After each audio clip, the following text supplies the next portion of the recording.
نحمده ونصلي على رسوله الكريم اما بعد فاعوذ بالله من الشيطان الرجيم بسم الله الرحمن الرحيم رب اشرح لي صدري ويسر لي امري واحلل عقدة من لساني يفقهوا قولي.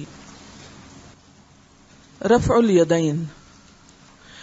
رفع کا معنی ہوتا ہے بلند کرنا، اور یدین کا لفظ ید سے ہے، ہاتھ کے لیے استعمال ہوتا ہے. یدین کا معنی دونوں ہاتھ. نماز میں دونوں ہاتھوں کا بلند کرنا. رفع الیدین یعنی دونوں ہاتھوں کا اٹھانا نماز میں 4 جگہ ثابت ہے. نمبر 1 شروع نماز میں تکبیر تحریمہ کے وقت، یعنی جب نماز کا آغاز ہوتا ہے. نمبر 2 رکوع سے قبل. نمبر 3 رکوع کرنے کے بعد. نمبر 4 تیسری رکعت کی ابتدا میں، یعنی جب 4 رکعتوں پر مبنی نماز ہو تو تیسری رکعت کے آغاز میں بھی. ان مقامات پر رفع الیدین کرنے کے دلائل درج ذیل ہیں. نمبر 1 حضرت عبداللہ بن زبیر فرماتے ہیں. کون ہے وہ؟ حضرت عائشہ کے کیا لگتے ہیں یہ؟ اور بیٹے کس کے ہیں؟ حضرت عبداللہ بن زبیر رضی اللہ عنہ فرماتے ہیں صلیت خلف ابی بکر الصدیق رضی اللہ عنہ فکان یرفع یدیہ اذا افتتح الصلاة واذا رکع واذا رفع رأسه من الرکوع. وقال ابو بکر صلیت خلف رسول اللہ صلی اللہ علیہ وسلم فکان یرفع یدیہ اذا افتتح الصلاة وَإِذَا رَكَعَ وَإِذَا رَفَعَ رَأْسَهُ مِنَ الرُّكُوعِ. میں نے ابو بکر صدیق رضی اللہ عنہ کے پیچھے نماز پڑھی. وہ نماز کے شروع میں اور رکوع سے پہلے، اور جب رکوع سے سر اٹھاتے تو اپنے دونوں ہاتھ کندھوں تک اٹھاتے تھے اور کہتے تھے کہ رسول اللہ صلی اللہ علیہ وسلم بھی نماز کے شروع میں، رکوع سے پہلے اور رکوع سے سر اٹھانے کے بعد اسی طرح رفع الیدین کیا کرتے تھے. نمبر 2 حضرت عمر فاروق رضی اللہ عنہ نے ایک مرتبہ لوگوں کو نماز کا طریقہ بتانے کا ارادہ کیا تو قبلہ رخ ہو کر کھڑے ہو گئے، دونوں ہاتھوں کو کندھوں تک اٹھایا، پھر اللہ اکبر کہا، پھر رکوع کیا اور اسی طرح ہاتھوں کو بلند کیا اور رکوع سے سر اٹھا کر بھی رفع الیدین کیا. نمبر 3 حضرت علی رضی اللہ عنہ فرماتے ہیں کہ رسول اللہ صلی اللہ علیہ وسلم نماز کے شروع میں، رکوع میں جانے سے پہلے اور رکوع سے سر اٹھانے کے بعد اور 2 رکعتیں پڑھ کر کھڑا ہوتے وقت رفع الیدین کیا کرتے تھے.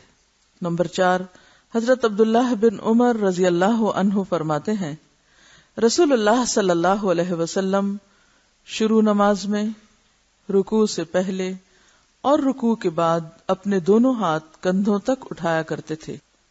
حضرت عبداللہ بن عمر رضی اللہ عنہ خود بھی شروع نماز میں، رکوع سے پہلے، رکوع کے بعد اور 2 رکعتیں پڑھ کر کھڑا ہوتے وقت رفع الیدین کیا کرتے تھے اور فرمایا کرتے تھے کہ رسول اللہ صلی اللہ علیہ وسلم بھی اسی طرح کیا کرتے تھے.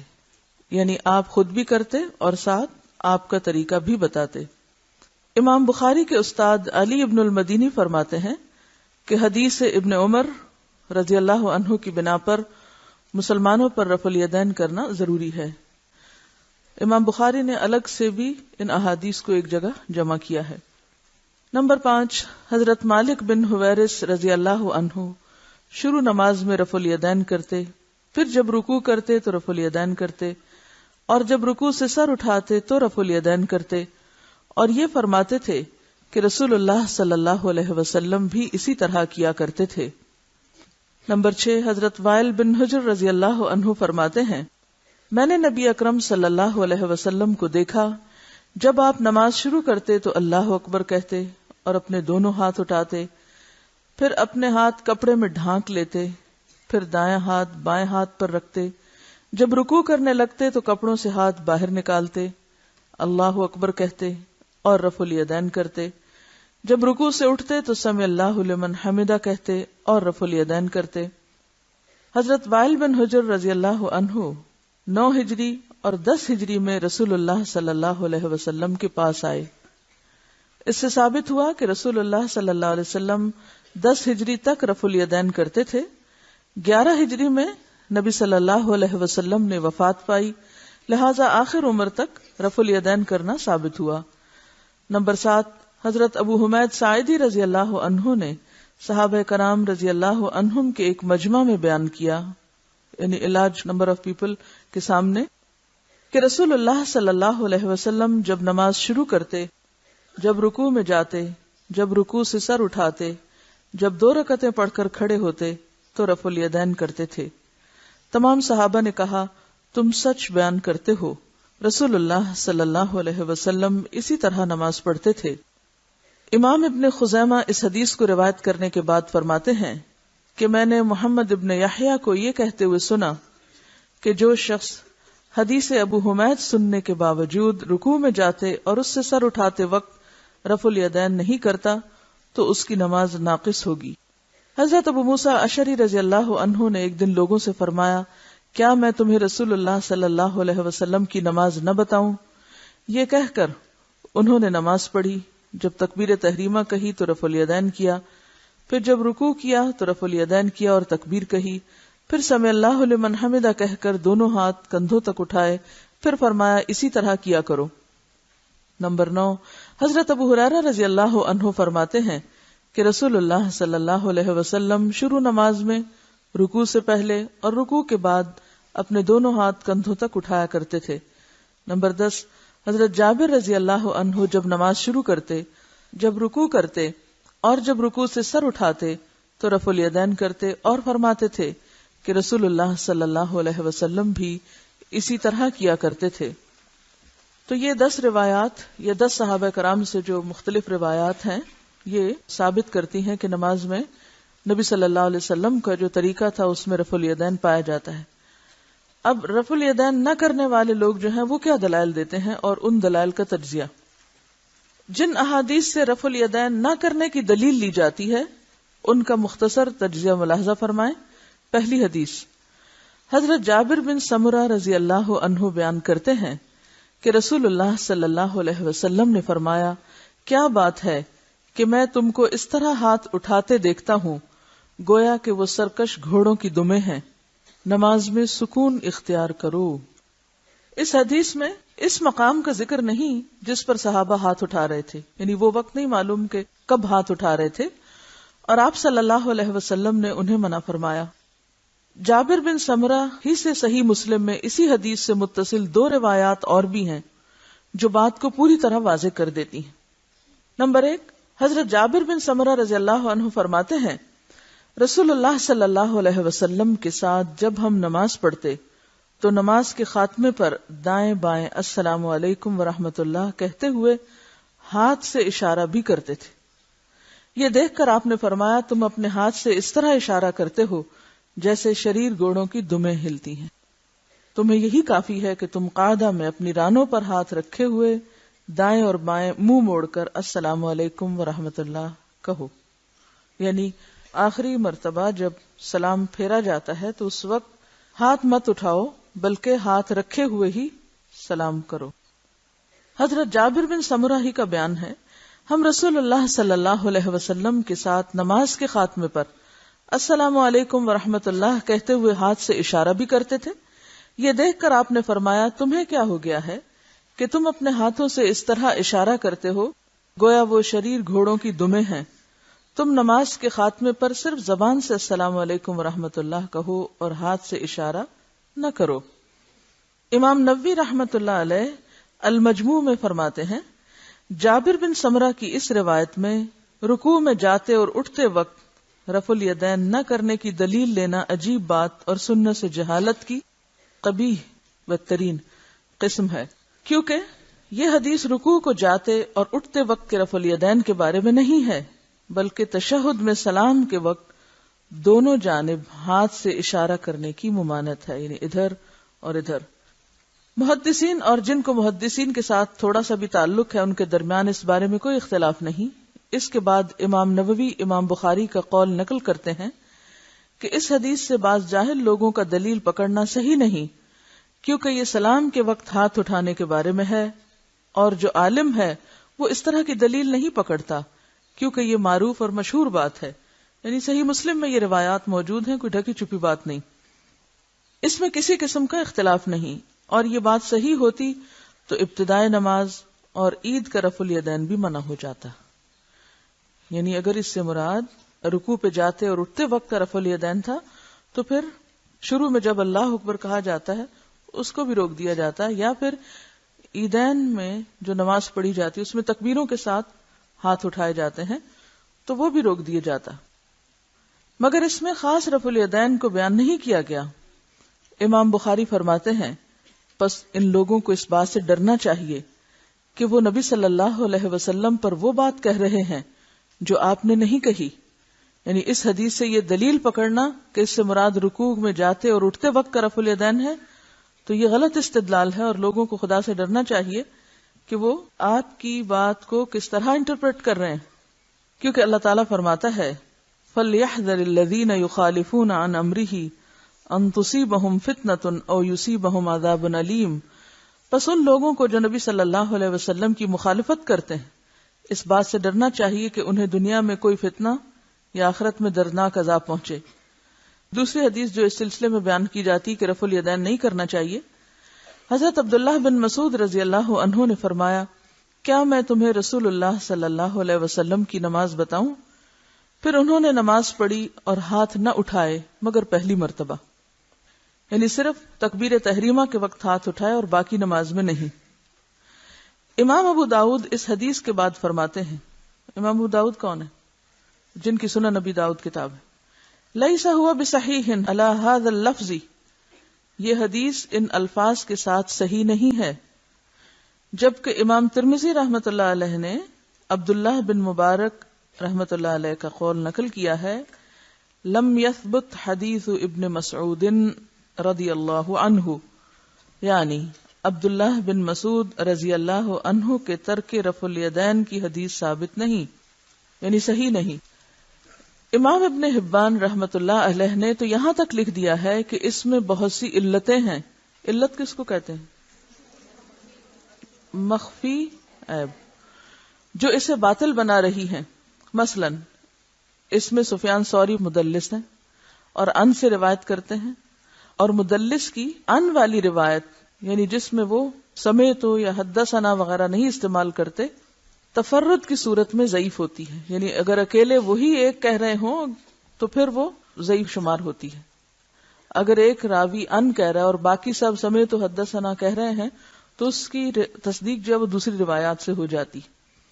تیسری حدیث حضرت براء رضی اللہ عنہ کہتے ہیں میں نے رسول اللہ صلی اللہ علیہ وسلم کو دیکھا، آپ جب نماز شروع کرتے تو دونوں ہاتھ کانوں تک اٹھاتے، ثم لا یعود، پھر نہیں اٹھاتے تھے، یعنی ایک ہی بار اٹھاتے. امام نووی رحمہ اللہ فرماتے ہیں کہ یہ حدیث ضعیف ہے. اسے سفیان ابن عیینہ، امام شافعی، امام بخاری کے استاد امام حمیدی اور امام احمد بن حنبل جیسے ائمۃ الحدیث رحمہم اللہ نے ضعیف قرار دیا ہے. کیوں؟ کیونکہ یزید بن ابی زیاد پہلے لا یعود نہیں کہتا تھا، اہل کوفہ کے پڑھانے پر اس نے یہ الفاظ بڑھا دیے.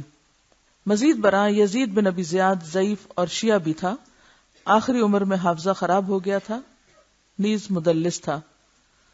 علاوہ ازیں رفع الیدین کی احادیث اولا ہیں کیونکہ وہ مثبت ہیں، یعنی جتنی احادیث کرنے کے بارے میں آئی ہیں وہ ساری اس کے کرنے کا جواز پیش کر رہی ہیں، اور نافی پر، نافی کا مطلب ہوتا ہے جس میں روکا گیا ہے، اس پر مثبت کو ترجیح حاصل ہوتی. یعنی اگر دو طرح کی احادیث آمنے سامنے ہوں تو پھر ترجیح کا اصول کیا ہے کہ جس میں کرنے کا حکم دیا گیا ہے اسے لیا جائے بنسبت اس کے کہ جس میں نہ کرنے کی بات آ رہی ہو. بعض لوگ دلیل دیتے ہیں کہ منافقین آستینوں اور بغلوں میں بت رکھ کر لاتے تھے، بتوں کو گرانے کے لیے رفع الیدین کیا گیا، بعد میں چھوڑ دیا گیا. لیکن یہ بات جو عام طور پر دلیل کے طور پہ پیش کی جاتی ہے، کتب احادیث میں اس کا کوئی ثبوت نہیں، یعنی کہیں سے یہ بات ثابت نہیں کہ یہ بات اس وجہ سے ہے. البتہ یہ قول جہلا یعنی جاہلوں کی زبانوں پر گھومتا رہتا ہے. یہ جو بتوں والا قصہ ہے اس کے بارے میں آپ نیچے دیکھیے حاشیے پر. مکہ میں بت تھے مگر جماعت فرض نہیں تھی. بت کہاں تھے؟ مکہ میں، لیکن جماعت سے نماز فرض نہیں تھی. مدینہ میں جماعت فرض ہوئی مگر بت نہیں تھے. پھر منافقین مدینہ کن بتوں کو بغلوں میں دبائے مسجدوں میں آتے. تعجب ہے کہ جاہل لوگ اس بات کو صحیح مانتے ہیں اور اس کے ساتھ ساتھ نبی صلی اللہ علیہ وسلم کو عالم الغیب بھی مانتے ہیں. حالانکہ اگر آپ عالم الغیب ہوتے تو رفع الیدین کروانے کے بغیر بھی جان سکتے تھے کہ فلاں فلاں شخص مسجد میں بت لے آئے تو اس کو وہیں سے نکلوا دیتے. بت ہی گرانے تھے تو یہ تکبیر تحریمہ کہتے وقت یعنی پہلے ہی اللہ اکبر جس سے نماز کا آغاز ہوتا ہے تو وہی کافی تھی، یعنی اس سے بھی مقصد تو حل ہو جاتا. اور اسی طرح رکوع اور سجود کے دوران بھی کر سکتے تھے. یعنی اگر بت تکبیر تحریمہ میں نہ بھی گریں تو دوسری دفعہ رفع الیدین کی ضرورت نہیں تھی. جو شخص رکوع کرے وہ بغل میں کچھ دبا ہی نہیں سکتا، اور اگر اس وقت کامیاب ہو گیا تو سجدے میں جا کے کم از کم کچھ بھی نہیں چھپا سکتا. اور پھر منافقین بھی کس قدر بے وقوف تھے کہ بت جیبوں میں بھر لانے کی بجائے بغلوں میں دبا کے لاتے. اور پھر یہ بھی کہیں سے نہیں پتہ چلتا کہ اگر رفع الیدین کے دوران منافقین کی بغلوں سے بت گرے تھے تو پھر آپ نے انہیں کیا سزا دی یا اس پر کیا حکم جاری کیا. یہ ساری کہانی من گھڑت ہے، اس کی کوئی حقیقت نہیں.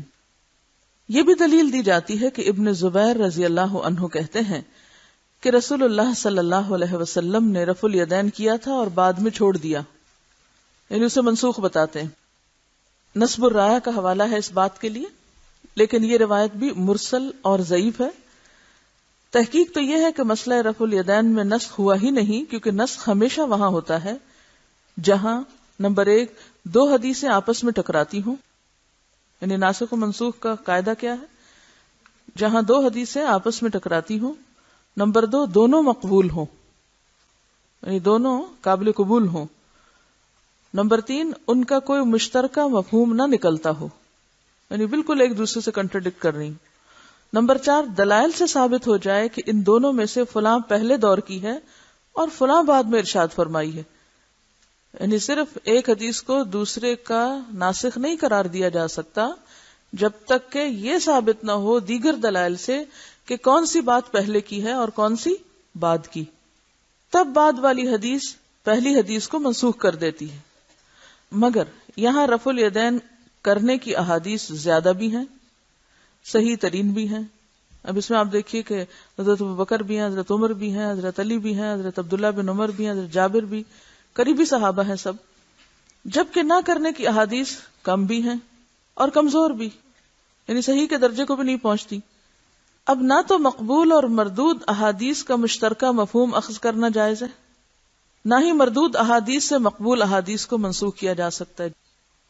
سب سیدھے ہو کے بیٹھے اسٹریٹ. دیکھیے اگر آپ کو آرام کرنا ہو تو آپ گھر میں رہ سکتے ہیں. یہاں تک تکلیف اٹھا کے ایک شخص جو اندر بیٹھنا چاہتا ہے اس کی جگہ آپ نے لے لی اور اس کو باہر بٹھا دیا جو توجہ سے سن رہا ہے، اور آپ اندر بیٹھ کے نہیں سن رہے، تو کیا فائدہ یہاں آنے کا؟ میں نے آپ سب سے کیا کہا ہوا ہے، کیا کیا کریں؟ کسی کو یاد نہیں؟ قرآن میں کیا پڑھا تھا؟ وَالصَّاحِبِ، اس کا کوئی حق ہے؟ کیا حق ہے اس کا؟ آپ کے ساتھیوں کا آپ پر حق ہے. لہذا اب سونے والے کو نہیں پکڑا جائے گا، اس کے ساتھی کو پکڑا جائے گا، کیونکہ اس نے حق ادا نہیں کیا. جب بھی آپ دیکھیں کہ آپ کے ساتھ والا شخص جو ہے وہ پین چھوڑ بیٹھا ہے، پین چھوڑ دیا اس نے، یا اس کی انگلی نہیں ہل رہی، کتاب کے ساتھ ساتھ آگے نہیں جا رہی، تو فوراً قرآن کے حکم کے مطابق احسان کریں اپنے ساتھی پر. اور کیا کریں؟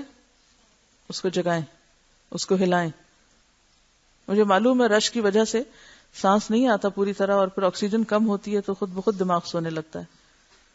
لیکن جب تک آپ ایک دوسرے کو نہیں دیکھیں گے کہ وہ کلاس میں بیٹھا کیا کر رہا ہے، تو ایک شخص بھی اگر کلاس میں کوئی اور کام کرے گا تو اس سے کیا ہوگا؟ آپ ہی بتائیے کیا ہوگا؟ جی ہاں، ایک تو خیانت ہے، آپ دھوکہ دے رہے ہیں. اور دھوکہ کون دیتا ہے؟ صحیح بات ہے، یخادعون اللہ والذین آمنوا. پہلے تو مجھے بتائیے منافقین کی صفت ہے یہ؟ کیا کرتے ہیں وہ؟ بظاہر وہ یہ بتا رہے ہوتے ہیں کہ ہم کلاس کے اندر ہیں، ہم پڑھنے آئے ہیں، ہم پڑھ رہے ہیں. گھر والوں کو بھی یہی بتا کے آتے ہیں نا، استادوں کو بھی یہی بتا رہے ہیں، ساتھ والے کو بھی یہی پتا کہ یہ پڑھنے کے لیے آئے ہوئے، لیکن وہ یہاں بیٹھ کر اگر کچھ اور کر رہے ہیں تو وہ کس کس کو دھوکہ دے رہے ہیں؟ ان سب کو دے رہے ہیں. تو جو شخص یہ سمجھتا ہے کہ وہ دھوکہ دے کے بھی سچا مومن ہے تو وہ غلط فہمی کا شکار ہے، اس کے ایمان میں خلل ہے، اور ایمان کا خلل کو معمولی چیز نہیں ہے. تو اگر آپ یہاں بیٹھ کر کچھ بھی اور کر رہی ہیں، اس روز مجھے کسی نے بتایا کہ کوئی شخص پیچھے سورۃ کہف پڑھ رہا تھا فقہ کی کلاس میں، حتیٰ کہ کوئی لسنر بھی اگر یہاں آ کر بیٹھے تو اس کا فرض یہ بنتا ہے کہ وہ صرف پھر کلاس اٹینڈ کرے، اور اگر اس کو نہیں پڑھنا کچھ اور کرنا تو وہ کمرے سے باہر نکل جائے، وہ باہر جا کے کرے. لیکن جب تک آپ اندر ہیں تو آپ کو وہی کرنا ہے جو آپ کو کروایا جا رہا ہے. سورۃ کہف پڑھنا بھی اس وقت ثواب کا باعث نہیں ہے. تو امانت کا تقاضا کیا ہے کہ جس چیز کے لیے آپ یہاں بیٹھے ہیں وہی کریں، اس کے علاوہ کچھ اور نہیں کریں، اور اس کے لیے ایک دوسرے پر نظر رکھیں. جب تک آپ ایک دوسرے پر نظر نہیں رکھیں گے تو ایک شخص بھی غلط کام کرے گا، وہ سب کی بدنامی کا سبب بنے گا. ایک شخص بھی یہاں آ کر نہیں پڑھتا، نہیں سیکھتا، نہیں سمجھتا اور غلط کام کرتا ہے تو وہ کیا صرف اپنے آپ کو نقصان دے رہا ہے یا آپ سب کو بھی دے رہا ہے؟ آپ سب کی شہرت کو بھی نقصان ہو رہا ہے. جب لوگ یہ کہتے ہیں کہ دین پڑھے ہوئے لوگ یہ کرتے ہیں تو آپ اپنے آپ کو بچا سکتے ہیں اس میں سے؟ بتائیے نا، نہیں بچا سکتے. تو دونوں طرح سے اپنے اوپر احسان کریں. ایک تو آپ کے اوپر اللہ کی طرف سے ذمہ داری ہے کہ اپنے ساتھ والوں کو دیکھیں، ساتھی کا ساتھ بیٹھنے والے کا حق ادا کریں. اور دوسری کیا بات ہے؟ اپنی عزت، دین کی عزت کی خاطر جو شخص کو غلط کام کرتے ہوا دیکھیں آپ اس کو روکیں. بنی اسرائیل پہ لعنت کیوں کی گئی تھی؟ وہ ایک دوسرے کو برائی سے روکتے نہیں تھے. اپنے اوپر لے کر دیکھیں، آپ پھر رحمت کے مستحق ہیں اگر آپ کسی کو دیکھیں غلط کام کرتے ہوئے اور پھر اسے روکے نہیں. ہم میں سے بہت سے لوگ صرف شکایت لگانا اپنا کام سمجھتے ہیں، یعنی بہت نیکی کا کام سمجھتے ہیں کہ انہوں نے شکایت لگا دی بس جا کے. حالانکہ شکایت لگانا کیا ہے؟ کیا شکایت لگانا درست کام ہے؟ کیا شکایت سے اصلاح ہوتی؟ کیا شکایت لگانے سے آپ کا فرض ادا ہو جاتا ہے؟ کیونکہ کچھ لوگ یہ سمجھتے ہیں کہ اگر وہ بس شکایت لگا دیں گے، جا کے پہنچا دیں گے، ان کا فرض ادا ہو گیا. کیا ادا ہو گیا؟ نہیں ادا ہوا. سب سے پہلے انہیں خود اس کو دور کرنے کی کوشش کرنی ہے. کیا اتنا خوبصورت اصول جو اسلام نے دیا ہے، اس کے بغیر معاشرے کی اصلاح اور صفائی کا کوئی طریقہ ہو سکتا ہے؟ نہیں. ایک کلاس میں ایک استاد کے بیٹھ کر لیکچر دینے سے اصلاح اور تربیت نہیں ہوا کرتی جب تک آپ سب اس ذمہ داری کو قبول نہ کریں.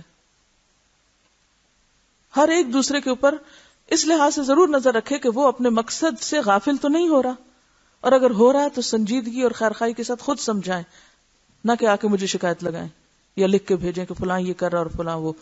میرے لیے اس سے زیادہ تکلیف کی کوئی بات نہیں ہوتی کہ کوئی میرے اسٹوڈنٹ جن سب کو میں اپنی بیٹیوں کی طرح سمجھتی ہوں یا بہنوں کی طرح، کہ مجھے ان کے بارے میں کوئی آ کے کوئی شکایت لگائے. سخت تکلیف ہوتی ہے. میں سننا ہی نہیں چاہتی.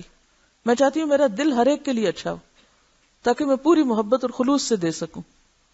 تو نہ مجھے اذیت پہنچائیں اور نہ اپنے اعمال برباد کریں شکایتیں لگا کے، بلکہ اس کے برعکس جو آپ کے اوپر فریضہ ہے امر بالمعروف اور نہی عن المنکر کا، اس کو استعمال کریں اور خود روکنے کی کوشش کریں. اپنی نگاہوں میں اتنی قوت پیدا کریں کہ آپ کسی برائی کو دیکھیں اور وہ وہاں ٹک نہ سکے. اور جب تک آپ میں سے ہر ایک شخص یہ طریقہ نہیں سیکھے گا، اصلاح کا کام ہو ہی نہیں سکتا. ہم نے یہ سمجھ رکھا ہے دین پھیلانا وہ مسجد والوں کا کام ہے، امر بالمعروف وہ چند الہدا کی استانیوں کا کام ہے، اور ہم تو طالب علم ہیں، بس ہمارا تو فرض نہیں. ہر ایک کا فرض ہے، ہر ایک کا فرض ہے. تو اب کوئی بھی آپ کے ارد گرد، اب کی کلاس میں بھی اور نیکسٹ کلاسز میں، کوئی آپ کے ارد گرد ذرا نیچے جھک جائے نیند میں، قلم چھوڑ بیٹھے، بالکل ساکت بیٹھا ہو، نہ ہاتھ ہلائے نہ انگلی، بالکل، تو ضرور اس کو ایک ٹھوکر لگائے. مجھے معلوم ہے کیونکہ میں بعض اوقات لوگوں کو کرتی تو لوگ ریئیکٹ کرتے ہیں یا آگے سے رسپانس نہیں دیتے. یہ بھی غلط ہے. یہ بھی جواباً اس شخص کو کیا چاہیے کہ وہ تھوڑا سا اس کو رسپانس دے، کیا میں جاگ رہا ہوں، تم میری خیر خواہی کر رہے ہو، ٹھیک ہے، شکریہ. عام طور پر ایسی خیر خواہی کرنے والوں کے ساتھ کیا کیا جاتا ہے، یعنی اگر ہلائیں بھی تو ہل کے نہیں دیتے، بعض اوقات تو کہتے ہیں چھوڑ دو، ہلاؤ بھی مت. کیونکہ میرے آس پاس جو لوگ یہاں نیچے بیٹھتے ہیں تو بعض اوقات وہ قلم چھوڑ کے بیٹھے ہوتے ہیں، یہ بہت جھک جاتے ہیں، تو میں ساتھ والوں کو اشارہ کرتی ہوں ہلاؤ ان کو. تو بچی بیچاری جو ہلاتی ہے تو وہ ایسے ہاتھ جھٹک رہی ہوتی ہے، مت ہلاؤ. ایسے موقع پہ یہی اخلاق ہے؟ کیا یہ اخلاق ہے؟ کیا اخلاق ہے کہ اگر کوئی ہمیں چلے اس کی بھول صحیح، اس کی غلطی صحیح، وہ بھول کے ہلا رہا ہے، کیا کرنا چاہیے؟ ساتھ ہلا دینا چاہیے، ٹھیک ہے جزاک اللہ. ہمیں تو اپنی خیرخواہی کرنے والے بھی اچھے نہیں لگتے، کیونکہ سب سے بڑی دشمنی تو ہم اپنے ساتھ خود کر رہے ہیں. تو بات یہ ہے کہ ضعیف احادیث سے صحیح احادیث کو منسوخ نہیں کر سکتے، کمزور احادیث سے، ویک احادیث سے، ایسی احادیث سے جن میں علت ہو، صحیح ترین احادیث کو منسوخ کرنا درست نہیں. اگر بفرض محال اس مسئلے میں نسخ کا دعویٰ تسلیم کر لیا جائے تو بھی قرائن شہادت دیتے ہیں کہ رفع الیدین کرنا منسوخ نہیں بلکہ نہ کرنا منسوخ ہے. کیونکہ نمبر 1، صحابہ کرام نے حیات طیبہ کے آخری حصے 9 ہجری اور 10 ہجری میں نبی اکرم صلی اللہ علیہ وسلم سے رفع الیدین کرنا روایت کیا ہے. منسوخ کیوں نہیں؟ کیونکہ آخری دور کی روایت ہے. نمبر 2، صحابہ کرام عہد نبوت کے بعد بھی رفع الیدین کے قائل اور فاعل رہے. قائل کا معنی بتانے والے، اور فاعل یعنی خود کرنے والے. کون سی دلیل ہے اس میں؟ عبداللہ بن عمر وغیرہ کی اور دیگر جو پیچھے آپ نے پڑھی. تیسری بات، کہا جاتا ہے کہ چاروں ائمہ برحق ہیں. اگر ایسا ہی ہے تو ان 4 میں سے 3 رفع الیدین کے قائل ہیں. نمبر 4، جن محدثین کرام نے رفع الیدین کی احادیث کو اپنے مختلف مقبول سندوں کے ساتھ روایت کیا ہے، ان میں سے کسی نے یہ تبصرہ نہیں کیا کہ رفع الیدین منسوخ ہے. اس سے پتہ چلتا ہے کہ صحابہ اور تابعین اور فقہاء اور محدثین رحمہم اللہ کے نزدیک رفع الیدین منسوخ نہیں بلکہ سنت نبوی ہے. اور ظاہر ہے کہ سنت چھوڑنے کے لیے نہیں ہوتی، اپنانے کے لیے ہوتی ہے. اب جو شخص ایک غیر معصوم امتی کے عمل کو سنت نبوی پہ ترجیح دیتا ہے اور سنت کو جان بوجھ کے چھوڑے ہوئے ہے، اسے حب رسول کا دعویٰ کرنا جچتا نہیں. یعنی ساتھ ہی یہ بھی کہے کہ مجھے اللہ کے رسول صلی اللہ علیہ وسلم سے بہت محبت ہے، اور پھر آپ کے عمل پر کسی دوسرے کے عمل کو ترجیح دے، تو پھر یہ محبت کس درجے کی محبت ہے؟ اسی طرح اس سلسلے میں ایک اور روایت بھی پیش کی جاتی ہے کہ عبداللہ بن مسعود نے فرمایا، میں نے رسول اللہ صلی اللہ علیہ وسلم اور ابو بکر اور عمر کے ساتھ نماز پڑھی، یہ لوگ شروع نماز کے علاوہ ہاتھ نہیں اٹھاتے تھے. یعنی یہ روایت بھی آتی ہے. امام بہقی اور دارقطنی لکھتے ہیں کہ اس کا راوی محمد بن جابر ضعیف ہے، بلکہ بعض علماء ابن جوزی اور ابن تیمیہ وغیرہ نے اسے موضوع کہا ہے.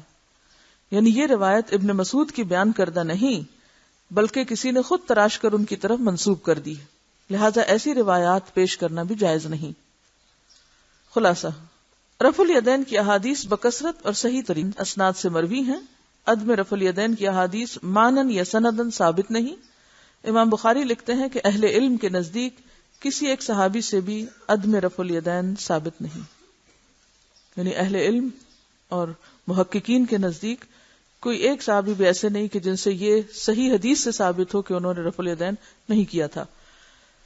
بہرحال یہ مسئلہ ان مسائل میں سے بن گیا ہے کہ جس پر بہت لے دے ہوتی ہے، اور سارا جھگڑا یہیں سے شروع ہو جاتا ہے کہ کسی کو نماز میں ہاتھ اٹھاتے اگر دیکھ لیا جائے تو فوراً تبصرے اور بہت کچھ شروع ہو جاتا ہے. تو ایسی صورت میں کوئی بھی کام نہ تو کسی کی ضد میں کرنا چاہیے، نہ کسی کی حمایت میں اور نہ کسی کی مخالفت میں. کسی بھی کام کو کرنے کے لیے سب سے پہلے آپ کا اپنا شرح صدر ضروری ہے. اگر آپ کا شرح صدر ہو تو دوسروں کو قائل کرنا آپ پہ فرض نہیں. آپ اپنا عمل تو جاری رکھیں، لیکن اس بات میں نہ پڑیں کہ دوسرے کیوں قائل نہیں ہو رہے. ظاہر ہے کہ جس طرح آپ نے علوم الحدیث پڑھا اور اس میں احادیث کی قسمیں پڑھی، اور پھر استنباط کے طریقے پڑھے، اور پھر علماء کرام اور فقہاء اعظام کے جو طریقہ استدلال تھا یا طریقہ استنباط تھا اس کو بھی آپ نے پڑھا، اور وہ چیزیں بھی مختصراً آپ کے سامنے تھی. یہ تمام چیزیں عوام الناس کے سامنے نہیں ہوتی. لہٰذا اگر آپ دین کی تبلیغ اور اشاعت اس مقدس فریضے سے شروع کریں کہ انہی مسائل پہ لوگوں کے ساتھ جھگڑا شروع کر دیں، تو یہ طریقہ درست نہ ہوگا.